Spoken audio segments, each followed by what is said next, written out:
Praise the Lord. प्रभु के नाम की स्तुति हो। आज हम पढ़ेंगे यिर्मयाह 19वां अध्याय। यहोवा ने यूँ कहा, तू जाकर कुम्हार से मिट्टी की बनाई हुई एक सुराही मोल ले और प्रजा के कुछ पुरनियों में से और याजकों में से भी कुछ प्राचीनों को साथ लेकर हिन्नोमियों की तराई की ओर उस फाटक के निकट चला जा, जहाँ ठीकरे फेंक दिए जाते हैं, और जो वचन मैं कहूँ उसे वहाँ प्रचार कर। तो यह कहना है, यहूदा के राजाओं और यरूशलेम के सब निवासियों, यहोवा का वचन सुनो। इज़राइल का परमेश्वर, सेनाओं का यहोवा यूँ कहता है, इस स्थान पर मैं ऐसी विपत्ति डालने पर हूँ कि जो कोई उसका समाचार सुने उस पर सन्नाटा छा जाएगा, क्योंकि यहाँ के लोगों ने मुझे त्याग दिया और इस स्थान में दूसरे देवताओं के लिए, जिनको न तो वे जानते हैं और न उनके पुरखा व यहूदा के पुराने राजा जानते थे,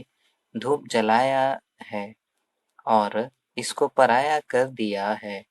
और उन्होंने इस स्थान को निर्दोषों के लहू से भर दिया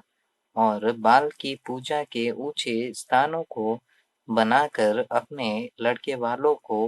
बाल के लिए होम कर दिया। यद्यपि मैंने कभी भी जिसकी आज्ञा नहीं दी, न उसकी चर्चा की, और न वह कभी मेरे मन में आया। इस कारण यहोवा की यह वाणी है कि ऐसे दिन आते हैं कि यह स्थान फिर तोपेत व हिन्नोमियों की तराई न कहलाएगा, वरन घात ही की तराई कहलाएगा। और मैं इस स्थान में यहूदा और यरूशलेम की युक्तियों को निष्फल कर दूंगा और उन्हें उनके प्राणों के शत्रुओं के हाथ की तलवार चलवा कर गिरा दूंगा। उनकी लोथों को मैं आकाश के पक्षियों और भूमि के जीव जंतुओं का आहार कर दूंगा,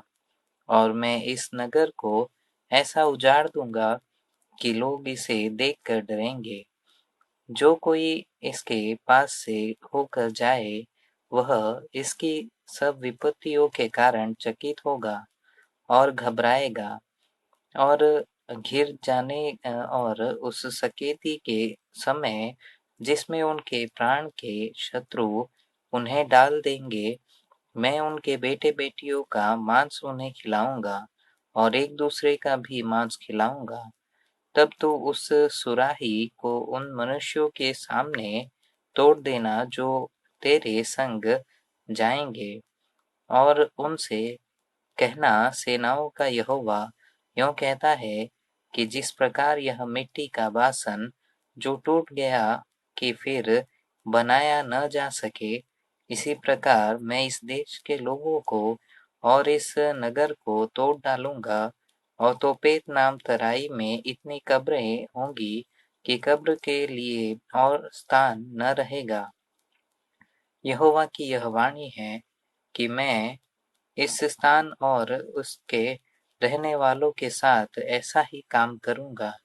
मैं इस नगर को तोपेत के समान बना दूंगा, और यरूशलेम के घर और यहूदा के राजाओं के भवन, जिनकी छतों पर आकाश की सारी सेना के लिए धूप जलाया गया और अन्य जातियों के लिए तपावन दिया गया है,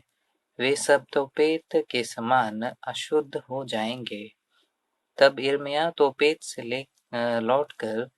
जहाँ यहोवा ने उसे भविष्यवाणी करने को भेजा था, यहोवा के भवन के आंगन में खड़ा हुआ और सब लोगों से कहने लगा, इज़राइल का परमेश्वर, सेनाओं का यहोवा यूँ कहता है, देखो, सब गाँवों समेत इस नगर पर वह सारी विपत्ति डालना चाहता हूँ जो मैंने इस पर लाने को कहा है, क्योंकि उन्होंने हट करके मेरे वचन को नहीं माना है।